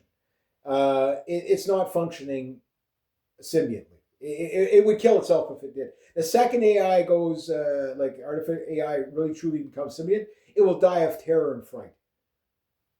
It'll be to have all that knowledge of the world and all that, like the whole world history, hit you in a hundredth of a millisecond, would overwhelm any system to the point where it would just die. It would just be sheer shock and terror. It would die instantly. It would burn itself. It would literally short circuit itself. You say that can't happen. What do you think you're looking at when you see a radical leftist just their eyeballs wide screeching?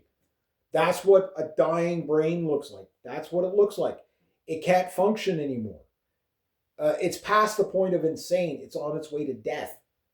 It might take a while. That's all. When does the brain hemorrhage happen? This is what the suicide gene gets people, right? And the worst is that, like, again, I'm being proved right. I've been saying this now probably since 2008. 2010 for sure, I started talking about the suicide gene. And basically, yes, we have to do studies on it. But it's a certain sect of society that was born that nature is deemed not fit for survival. They have no survival instinct. Hence, they go deconstructionists. They're a radical at birth. And if they grow up, it's only a question of what radical ideology are they going to take. If they grow up in a really radical Christian household, they'll want to burn witches at the stakes, right? That's who the Puritans were. They were just the people they were radical SJWs back then. That's all. It's just they used Christianity to burn witches at the stake, or what they perceived as witches, right?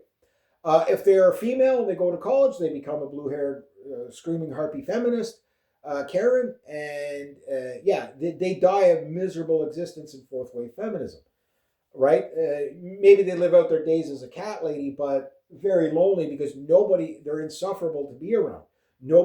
These people have no friends, and the friends that they do have are so fucked up as they are that it's just dystopia. That's why you see the suicide rate so high amongst left-wing people. It's up on right-wing people too, but the true right-hand path people are impervious. But the problem is they have to know how to, you have to practice submarine tactics here and stay under the radar. You really have to know how to spot where the enemy is, even if it doesn't present like the blue-haired feminist is easy to pick out. The problem glasses is easy to pick out. The girl that looks like the girl next door that speaks in buzzwords might get under your radar and be the one to sell you out to the state. You know what I mean? Because she doesn't even know better. Because it's a spectrum, right? This person might be a family member. They might be just a normie, or that'll just go along with anything. Oh, hey, did you know they said on the news that the far right is doing this? And oh my God, can you believe that? And you just nod and you smile. It's like kind of trying to get string theory from a 2-year-old. You know what I mean? Like, it's just not going to happen. It's just, don't be mad at these people. Just understand they can't understand. They're incapable. Only maybe about 10 to 15% of the world is capable of rational thought. And rational thought means you have to hold the contradictions to account. Meaning when your side does something stupid, you got to point it out too. And this is a very hard position to pass emotionally. I have no problem with it because I've been doing it for years, but it also has its dangers because it turns you into a dissident, meaning you just end up firing off and attacking everything in protest because you're so used to just being on your rear heel all the time, fighting against everything all the time, that you can never find anything to stand for. Just I oppose, right? And that's why I always produce Family Nation Future as the solution. When I hear right-wingers go, well, we need to get back to the nuclear family, I'm like, no. We need to go back to the extended family. The nuclear family was already the deterioration. It was already the fall from grace. It's just we couldn't see it back then. The nuclear family is not enough. You need community, and you only get that. The most stable people in society are surrounded by friends, family, and community, right? These are the most stable people in society. They tend to be mostly right-hand path, right? Not necessarily right-wing or left-wing politically, but right-hand path in practice, right? Not left-hand path. And this is playing out. This is where our radical laws are coming from. They're symptoms. Like everything you're seeing, the gun confiscation thing is a symptom of a bigger problem. The hate speech laws are a symptom of a bigger problem. And how do you live around it when you're so heavily outnumbered by the radical left and center fence-sitting normies that will probably more side with the propaganda of the left? It's very, very difficult, right? Where do you run? There's no place to run when the planet is covered with these things. So it's kind of like being stuck in the Soviet Union. How do you live when you're opposing the system when everybody's going along with it, right? It's very different. We saw a version of this in 2020 as a guy without a jab, and now with the dying with dignity in our hospitals, like going to the, I never feared going to the doctor before in my life. Now I'm like, well, if I go to the doctor, if I'm in a car accident or what, they're going to, oh, well, we can harvest his organs, so maybe we give him the die with dignity and just kill him, right? We got a whole medical system that is more interested in killing you now. I mean, we have like something like 70 some odd thousand people put to death by this die with dignity thing, right? Which came in as buzzwords under Rahm Emanuel. Die with dignity by 75. Remember Bill Gates? Net zero, die with dignity by 75 by the UN. Oh, all these conspiracy theorists think the UN's going to pull that up. And the UK just passed it as well. So it's going to the States and everything. Like, again, but it never pertains to like Bill Gates or like that's in that age bracket. Like why should we waste the last years of healthcare on those people? It's always about saving money and efficiency and keeping you safe and stuff like that. No, it's not. It's about nihilism. It's about the death cult that is the left. It is about, and they're all not just the left. Like it's this death cult gene that half of humanity has, because I think it's nature's way of culling the herd. So there's a long way for that to burn out, right? But we're in it. We're in it, guys. We are in it. Now it's just survival. That's why my number one New Year's resolution: don't die. It's so easy to get killed now in the system. The system is trying to kill you one way or the other. They're killing children with doctor-assisted suicide because the kid has basically, might have like a completely curable disease or whatever. Again, the horror stories are there, right? That's what dystopia looks like. And it's very blackpilling, right? But you have to go through it no matter what. And the thing is there is positive outcomes for people that know how to disengage and live around it. Not easy done, especially when you can't just openly tell people your position without outing yourself, right? This is why, like guys like me, like we're as good as dead once the system decides it. Like at some point, the hate speech laws are going to put me in the gulag. Do I go? The only question is, do I put up a fight and get killed in the process to not go? Or do I get killed when I'm trying to escape? Like that's the only question. My chances, I'll probably just try to escape. I saw the movie The Great Escape many times. I'll bring my ball and glove. You know what I mean? The only guy that survived The Great Escape, one of three guys. Yeah, get baseball in the cell. That's what I'm gonna do all day until I come up with the next plan to get out. Great movie, by the way. Based on a true story. And that's the life we're going to live. It's just, when do we get there? Oh, it'll never get to that. Well, look, a couple of years ago when I said it would get to the point where we're living at now, everybody's, right, it's not going to get that fast. It's going to get much, much worse. Much, much worse. And people are still fixated on who's our guy. It's like, there is no good guy. That's the whole thing. That's the whole point. It doesn't matter if you're on the left or right. There's nobody coming to save us. You have to survive it. Put the life jacket on, get in the lifeboat, right? The question is, you have to navigate where the lifeboats are. And that's the hard part. When you are living in a world where you just can't openly have a dinner, like I can't talk like this at the dinner table, I'd be disowned. And I'm sure you guys are the same. And well, fuck them, I'm going to say this. Like, why fight with everybody you know and love, right? Pick your battles, right? The enemy is not them. They're victims of the system. And I really, really, look at this as, something that, like you don't have to understand every angle of it. You don't want to fall into the deconstructionist trap that the left has fallen into, right? Strip this layer away for the deeper meaning. This goes back to the Enlightenment. Deeper meaning, deeper meaning, deeper meaning until everything is nothingness, right? And complete nihilism. And after that, it's just death and suicide. Don't resort to the drugs. Don't resort to the alcohol. Don't be following the rage bait 24/7. It's so easy to get rage baited, but I'm kind of numb to it because when I look at it, I'm like, yeah, but the reason why this exists is not because of the incident event. It's because of what led up to it, right? So it's like until we address the reasons why you have ICE agents running around the United States, which they're mainly doing it for optics, to encourage self deportation, which is sort of working. I mean, about if we're to believe the numbers, and again, yes, I've been bashing on Trump and bashing on Trump, but if this is true, then it's to his credit. He got elected, whether you like it or not. He got elected to deport people, and now about 600,000 have left the country. Which, okay, doesn't sound like much, and when there's about 40 or 50 million people to get rid of. But over a decade, if that's the best rate you could get rid of people at without creating a civil war, an actual civil war, it's 6 million people every decade that you'll be shrinking by of illegals, right? But I don't think it's going to get. I think it's going to get way. Things are going to get out of control way before that. Like we have war looming everywhere. Like it's a very dangerous time. So stock up, food, medicine, whatever you need. It's on sale now. Get it now.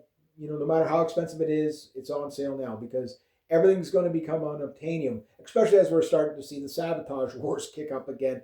Again, is it the Iranians? Is it the Venezuelans? Like, are the Venezuelans going to say, well, if they're going to steal our oil, maybe we're going to cripple their rail lines. Maybe we're going to do. Again, watch for industrial accidents.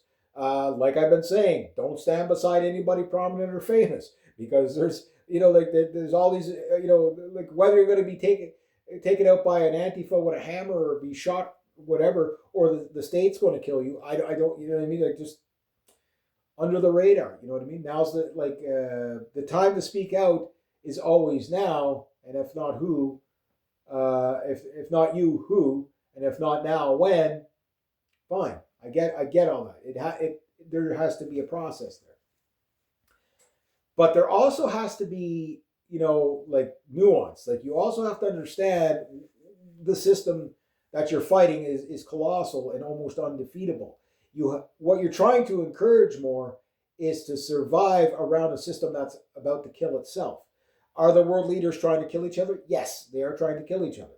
Why? Because that New World Order, I've been saying this since 2012, that New World Order chair is a bloody chair to sit in, and everybody calls me conspiracy theory, but everything I predict seems to come out true, right? Over a long enough timeline. Yes, Muammar Gaddafi is the future of the world elites. They're going to be killed by, like most of these people are going to be killed by their own side, whether it's, right-wing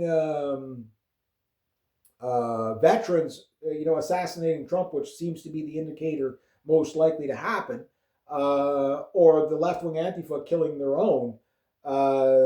Again, a snake eating its own tail will eventually kill itself, right? And that is the system. So don't be on the tail when the snake is chomping down. And the only way you do that is you have to look at the breakaway nations. You have to look at how to live outside the system the best you can. Only interact with the system if need be. If you can get away with cash, use cash. If you can use barter and trade, use barter and trade. None of it is going to be easy. None of it is going to be comfortable. If you have to get up every morning and go to a job in an office full of progressive people, you have to kind of, when in Rome, do as the Romans. And, so you don't lose your job until you can find something else that's a little bit more sane, right? Is what it is. And that's what I encourage. Like, don't be fighting your friends and your family and this, I got to wake everybody up. That doesn't work. Like, if people can't figure out where we're at now, you can guide them a little bit, but, it has to be a coalition of the willing. You know what I mean? Like right now, the destruction is on the coalition of the willing. The left want to kill themselves. They want to destroy them. They would look, these people on the radical left, right? Again, these people, they have to hold conflicting values and conflicting views all the time.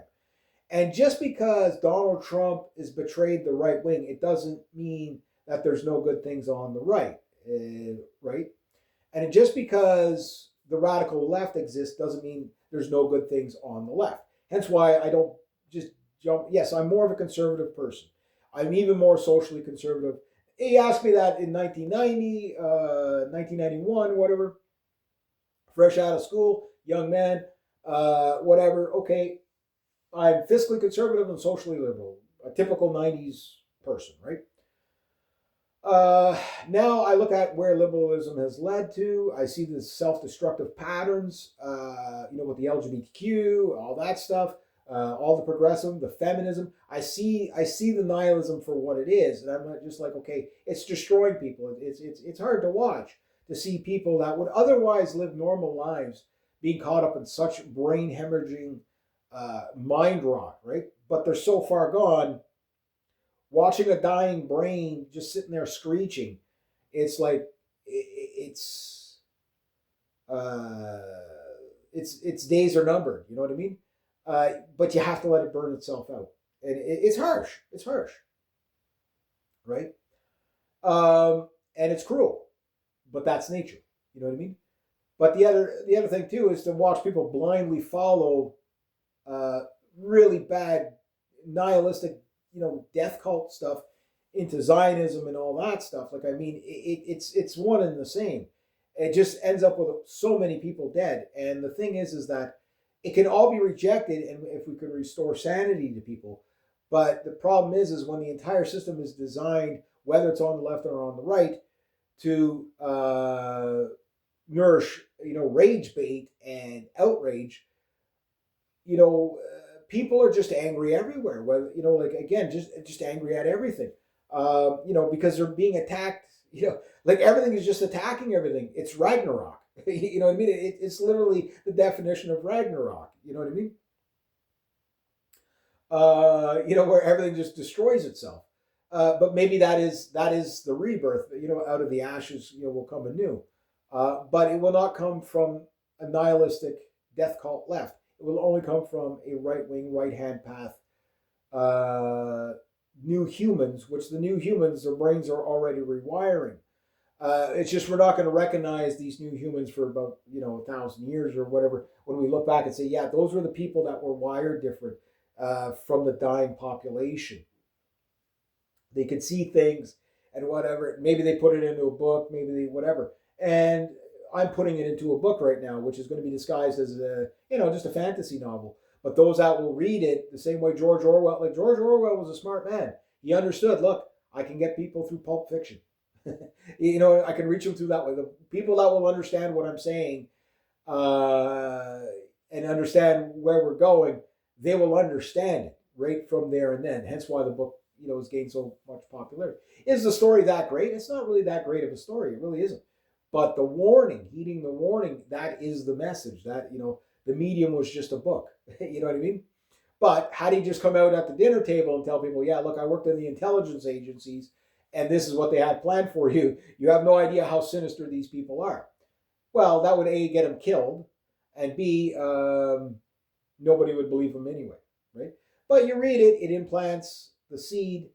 Suddenly, when you start seeing what you've read in fiction come to reality, it will rewire the brain. And once it does that, once you see something, you can't unsee it. So I know why this was supposed to be a This Week in World Crazy. Maybe I'll hold that off, and this can be more of a perspective you're doing it wrong video. But this is where we're at, guys. It's bad. I don't like it. You don't like it. Nobody likes it. Everybody's mad. Everybody's angry. It's going to get worse. Um, the Americans are just about to find out that they're not as powerful as what they thought they were, whether it's economical or military might. I mean, the United States is about to go to war with about 40 to 45 countries physically. They don't even realize it yet. And not only that, they're now at war with about 170 countries or whatever it is, 100 countries, 170, whatever. It depends on the day for Trump, right? But like the EU has just done a big countermeasure to the Trump tirade of give us Greenland or whatever, and it's like help us get by Greenland. Oh well, now the EU can, the biggest economy that the United States serves is the EU in its whole, right? Not China, it's EU. It's the EU, China, and then its biggest bordering trade partner is us, right? And I forget we're like the fourth largest trade partner to the United States or whatever, fourth or fifth or seventh or whatever it is, doesn't matter.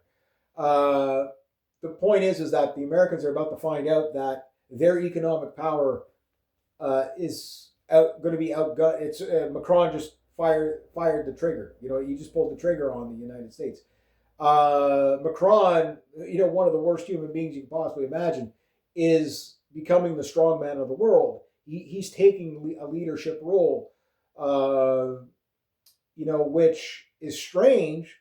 You have all these Americans, posting memes. Oh, Macron just got owned. Yeah, look, they're preemptively waving white flags, just in case things go awry.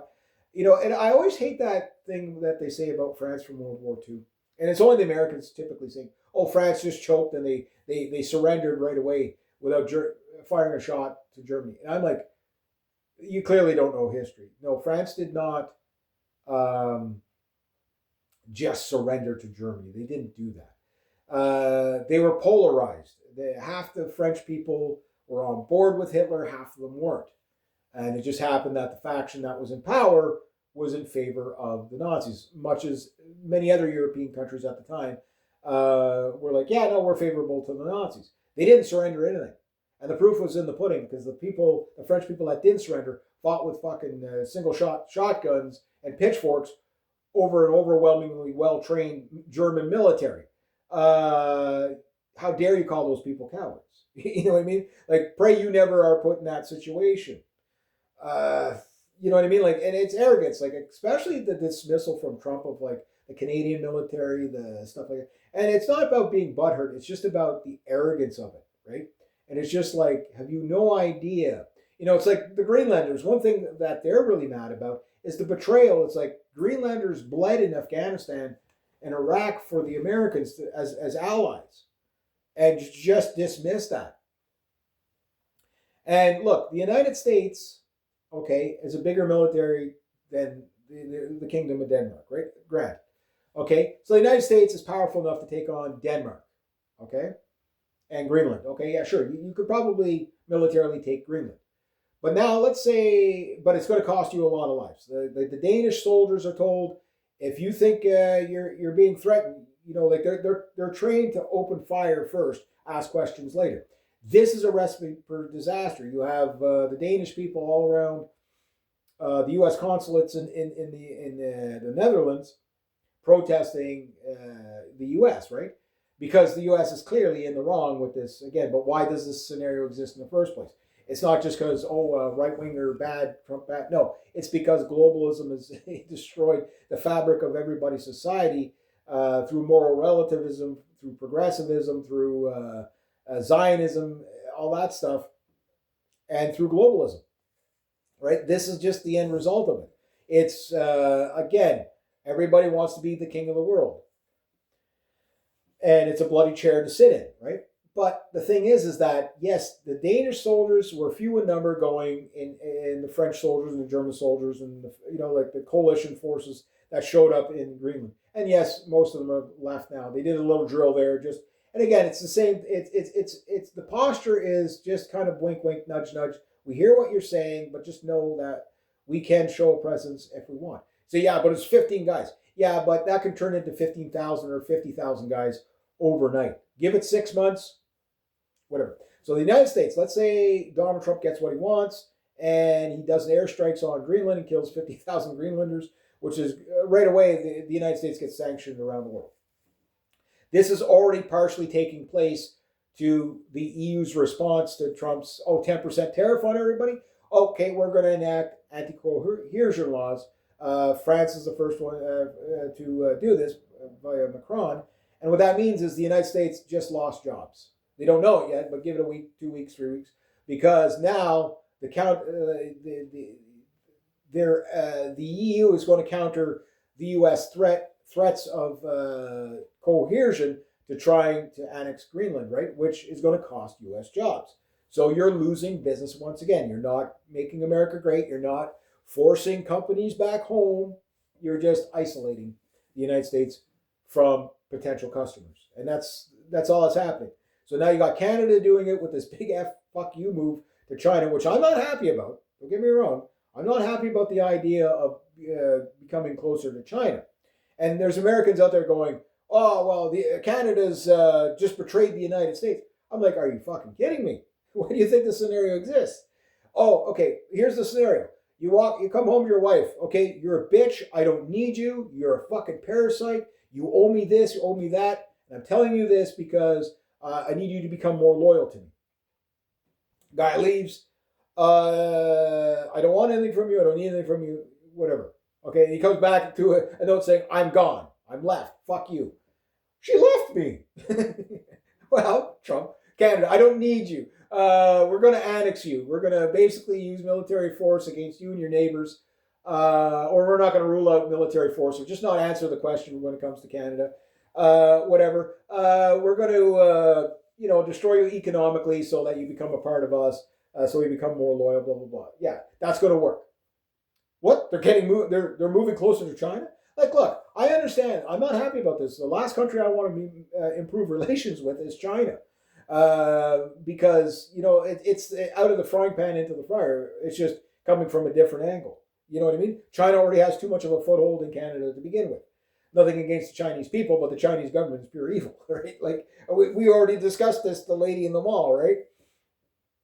Carney made a move, a $1 trillion move. Again, I understand the security thing issue. Yes, we don't want stronger security ties with China because we definitely don't want the Chinese spying on us, whatever. But if it actually works out the way Carney's selling it, that they're going to help us with it. And let's say the Chinese make good on this and say, yeah, we'll get those, we'll eliminate those fentanyl problems for you. And the Chinese do that. I doubt they'll do that because, China's using it to destroy the West. Why? Because, again, the globalists, they have one, you know what their biggest weapon is against us? Our own vices. Oh, if we can get them addicted to porn, playing video games all day, smoking dope all day, doing drugs and alcohol all day, getting them to OD. Let's give them drug-free zones where they can go and have, use heroin and, safe injection sites. Yeah, let's encourage all that stuff. Let's give them an area where they don't get arrested for doing fentanyl. Yeah, oh, geez, the OD, we've got 300 to 600 people per day ODing on fentanyl. Oh, well, that's great for the economy, isn't it? You see what I mean? It's pure evil. Using your own vices against people. And again, the World Economic Forum told us that's what they were going to do. You're going to own nothing and be happy. The only part they were lying about is be happy. But what they're probably more referring to is you're going to be so whacked out on drugs, you're not even going to realize how depressed you are. Stuck in your pod, right? Get in the pod, eat the bugs, you know what I mean? And for China, this works out because the more people that have deaths of despair, the less population they're going to have to deal with once they start, annexing parts of the United States and all that. And Trump has just ensured that this is going to happen by fucking up relations by every country. No, it's not a 4D chess negotiation or whatever. No, Canada has just stuck a $1 trillion fuck you to the United States saying, okay, yeah, well, you can cut our trade off, but we're going to be fucking benefiting from this trade, whether it's, it's in our benefit or not. The numbers are going to be there. Again, dystopia as it is. So our industries are already benefiting under Carney in a lot of ways. It's just the Carney problem is, the bouncing ball of the Canadian economy up and down, can it outrun the collapse of the United States? I mean, that's basically where we're at. And my hunch is probably not, but maybe. Because the States is going down very fast right now. And another nail in the coffin, and a huge one, is the EU anti-coercion laws, which will not sanction the United States, but just put so many tariffs on the United States that it's going to kill business between the two continents. Will it hurt the Europeans? Yes. But the Europeans are already getting out ahead of that through a mutual trade. This is what Canada is doing. The rest of the world is finding ways to trade outside the United States. The United States is going to be like North Korea. It's going to be completely isolated, right? Carney flying to Qatar. I mean, this guy's just going everywhere. Okay, I just was in China. Well, I'm stopping over here. We're going to do trade here. So Carney's willing to overlook, okay, well, we're going to do trade with countries that have bad human rights. Whatever, of course, the left hates this. CBC's even, who advocated for this guy to get elected, is out there. Yeah, well, he's these are questionable that we should be doing trade with these things. Well, basically what Carney's doing is he's pulling the China card. He's basically, well, the Chinese just do business with anybody. They don't care about human rights. Neither does Carney, right? I think he doesn't really care about that stuff like the radical left does. Trudeau, that's why you didn't get any trade deals with Trudeau. Trudeau couldn't make any trade deals because of the, well, you have to clean up your, telling China, you have to clean up your human rights so we can do trade with you. China's like, yeah, we're like the second largest economy in the world. Go fuck yourself. You know what I mean? Carney's like, okay, well, we'll overlook that.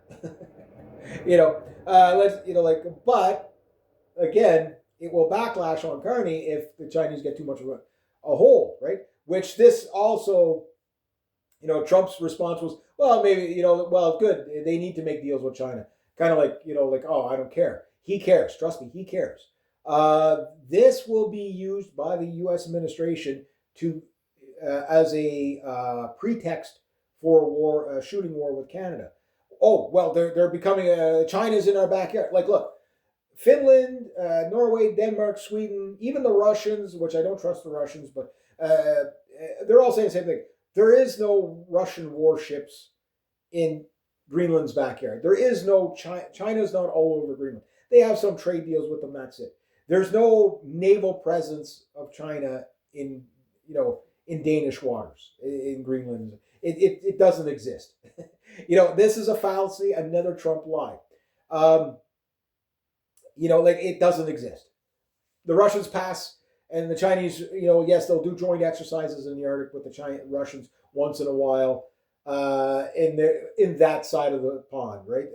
It's their territory. So none of it's carried out near Greenland at all. Even the Russians barely do drills near Greenland. They've got so many other areas that can do it, right? So no, Greenland is telling you that, yes, we will shoot at American soldiers if they fuck around. You know what I mean? And Trump will push that button because the only way he's getting Greenland is by force. He's not going to get it through coercion. The bullying tactic did not work. I don't know how he ever thought it would. He's a horrible negotiator. If this is not clear to people by now, I don't know what is. He's one of the worst negotiators I've ever seen. Bullying tactics don't work, and I'll tell you why. At first, it works when you have people by the short and curlies, but that's the capitalism move that always ends up shooting you in the foot because it's like, okay, as soon as people find it out, they're going to take it.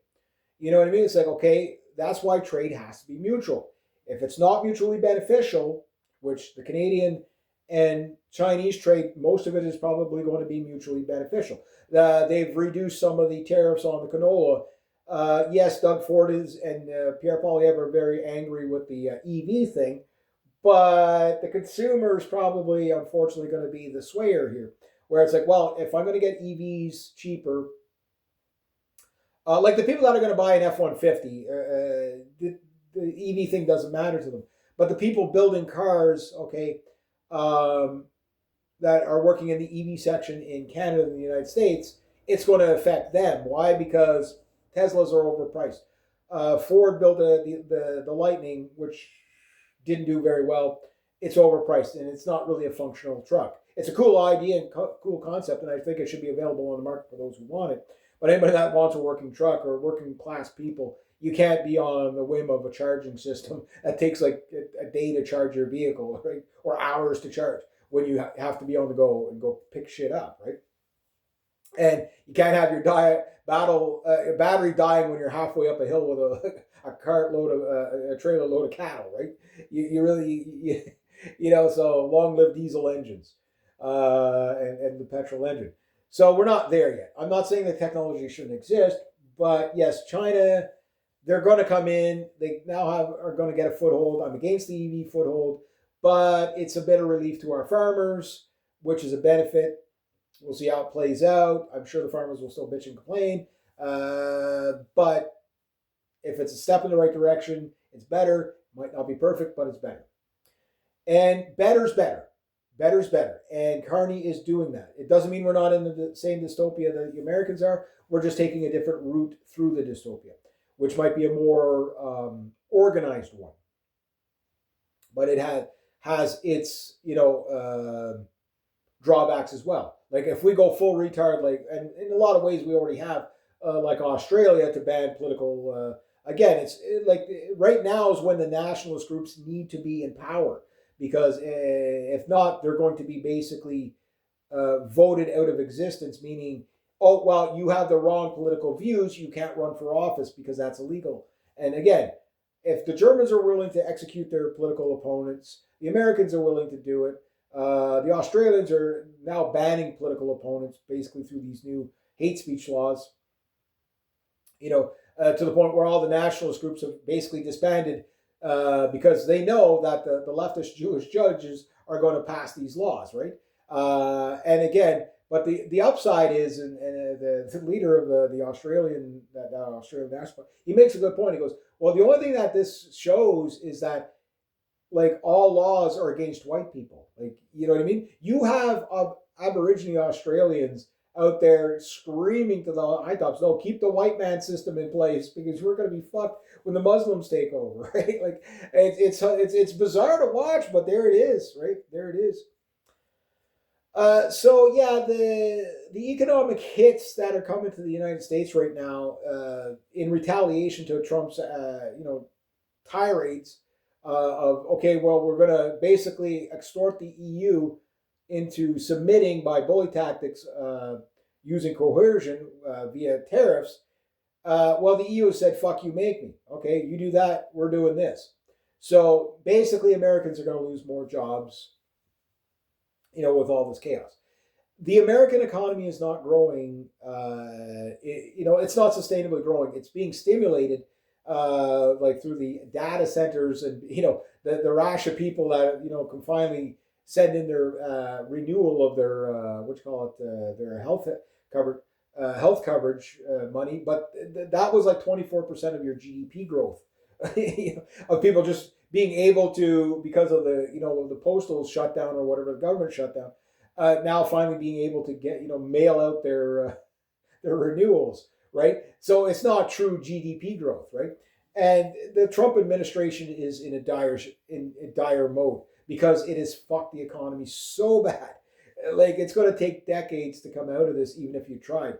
But there's no coming out of it. It's the death of the United States at this point. Because there's no Make America Great. It's not coming back. It's not being blackpilled. It's just there's no evidence of massive manufacturing. It's just, yeah, there's stimulus going to the stakeholder capitalists and the donor class that surrounds Trump. Sure, but when the other guy gets in, he'll do it for his side. The same way Carney's doing it for his side. The difference is Carney's actually making trade deals. Like he's doing the things that if Trump was doing, his side would be giving him praise. Even the left would probably be giving him praise. It's bizarre. That's the world we're in. So I'm not sure where I'm going to put this video. I might do a This Week in World Crazy, I might not. But I can tell you this, that no matter which way we go, it's going to be rough. It's going to be disruptive. Like the hard part is, how do you not get hit in it, right? Like you're sitting there in your own home under the radar, not messing with anybody. You're going to get a knock on the door for either hate speech. The radical left is going to be pounding on your door with a hammer to kill you, or like one of many things, or you're going to get an Orezhnik missile come through your fucking roof. Warhead come through your roof. Like, what's it going to be? If just sit there dying of self-inflicted deaths of despair, drugs, alcohol, fentanyl, marijuana, all that stuff is bad for. I know a lot of people don't think marijuana is bad. Like, trust me, ever since we've legalized it in Canada, the suicide rates are through the roof. And almost every one of those people do marijuana. Again, it's an observation. Marijuana is not a harmless drug. It is a drug. A drug is a drug is a drug is a drug. If you don't need it, don't take it. I'm not saying it doesn't have medicinal effects to it, but it also has a lot of drawbacks to it. Don't do it. The drugs, the alcohol, all that stuff, people drinking themselves to death, the suicide rates are through the roof. There's enough data there to draw a conclusion, right? And again, maybe I'm wrong, but these things are still happening. So you have to learn how to live around it. So the system is trying to kill you through deracination, predominantly, and rage bait and all that. And then there's just the economic fallout of trying to destroy everybody's economy around the world. There might not be too many saving graces unless you set them up for yourself. Grow your own food if you can. If you can't, stockpile food. It takes time. Get some jars and oxygen absorbers. Look, rice is still cheap, even if it's $20 a bag now. Go about $200 worth of rice. You might maybe that's 100 pounds of rice or whatever.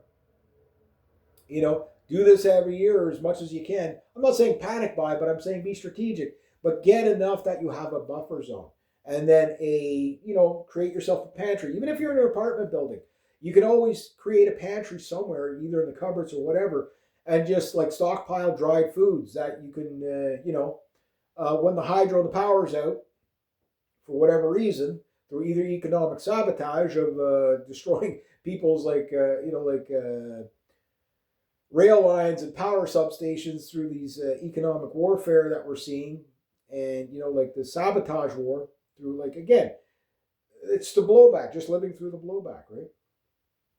Whether you're just walking down the street and get run over by a peace truck, or a hammer to the side of the head, or acid in the face from an Antifa, or your odds of this happening to you are still fairly low, but they're becoming greater by the day. So if you're in those areas, you have to practice, head on a swivel, no matter where you are. I mean, you could be killed again, and you got another young girl killed by diversity, a black guy, just freaking out, and you got that old man killed this week. The guy's in his yard, in his garden, not fucking with anybody, just paying attention to the slugs in his garden, to have a black guy just run up and stab him in the back until he kills him just because he was white. You know what I mean? You notice you're racist because you're white. And you think it's because of that. No, these people are oppressed. That's why they're doing this. They're allowed to do it because by any means necessary, throwing their bodies on the line for social justice. Again, all that buzzwords, right? Learn how these people are speaking. Figure out whether they're arguing or just speaking from a individualist point of view, or for example, the libertarians. We all have to be individuals and just follow the Constitution. Okay, they're brainwashed into that. No, the Constitution is a shit rag, not worth the bullets. It's not even protecting it. You know what I mean? It's only as good as the bullets that protect it. Problem is, Henry Kissinger, hopefully he's burning in hell, he said it best. The Constitution, illegal they do right away. Unconstitutional, it takes a little longer. But here we are, right? These people are evil. And they've brainwashed people that would normally live normal lives into doing radical things in reactionary mode of problem, reaction, solution, Hegelian dialectic, using the rules for radicals, and ideological subversion. These are the main tactics. Once you see it, you can't unsee it. Once you pick it up, you see it each time. And it's on all sides. It's on all sides. So prepare wisely. Learn to live around the madness of chaos. Don't engage with the rage bait if you don't have to. Try to seek out like-minded people. I understand the isolation of not being able to talk to anybody about any of this stuff. Don't take it so personal. Just understand you're in that world, and it is what it is. You're now like a spy. You know what I mean? You're now like 007. Make a mission of it. And when you do find like-minded people, have a good time. You know what I mean? That's the way I'm looking at it. That's why I don't get as upset about things on again, when and you know exactly what I'm talking about. When you see an incident on the internet and you instantly get that kind of blood boiling feeling, or that kind of like ice cold in the veins kind of feeling in reaction, you're almost, even turn in the stomach a bit because you're just so put off by it. I understand that. That's normal. But put it to rest. Just understand, okay, that's a normal reaction, but why does this situation exist in the first place? It wouldn't exist if we had rule of law. It wouldn't exist if we didn't have complete subversion of the kids in the schools. Progressive people wouldn't talk to you with progressive buzzwords if they weren't brainwashed into it. You know what I mean? And again, you can place your hate wherever you want to place your hate. My hatred is for the evildoers at the top, right? And even them, they don't know better, half of them, because they're brainwashed. I understand it's a nature thing that we're seeing. It's basically nature culling the herd. It's using partial of the population that has a suicide gene to destroy the other people, mainly normies and stuff like that. And okay, they're attacking the right or whatever. But the right wing is rewiring its brain, the people that are right-hand path, to survive, to become more survivalists. The only problem is they might become more paranoid in this process because they understand that everything is being subverted and everything's out to get them. And of course, being called a conspiracy theorist all the time and be called, and gaslighted and gaslighted and gaslighted. Yes, you're going to create dissonance, divergence, and paranoia, right?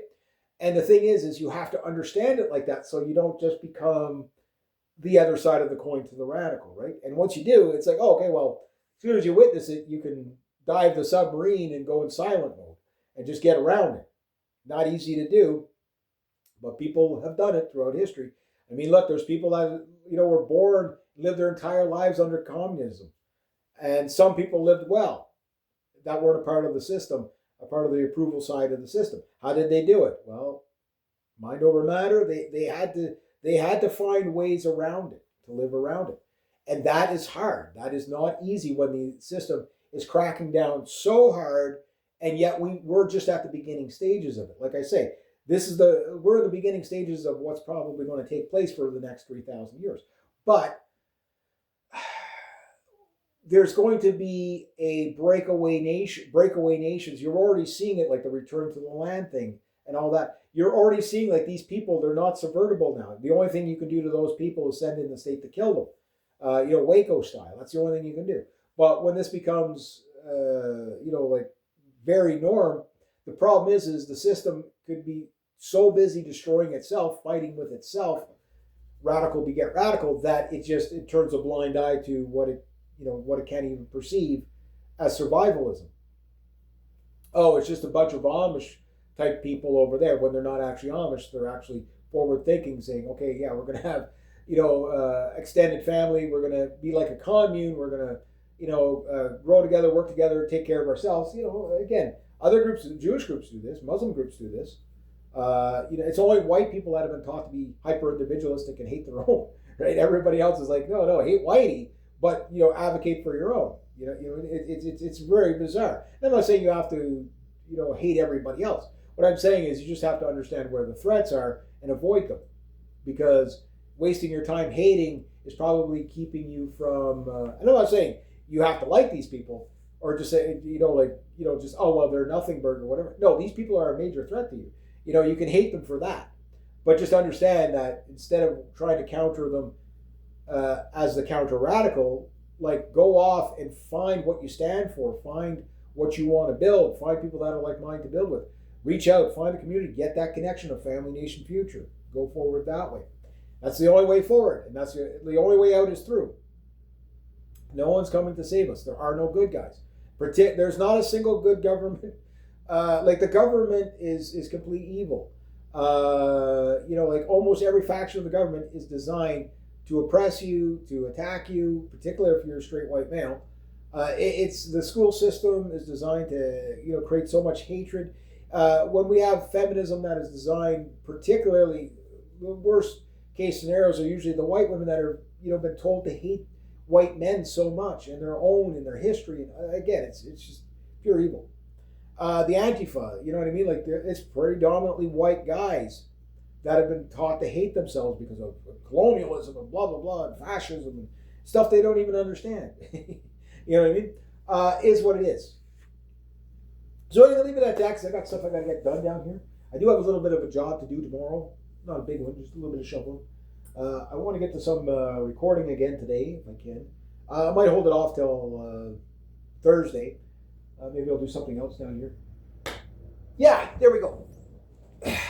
All right. Have a good one.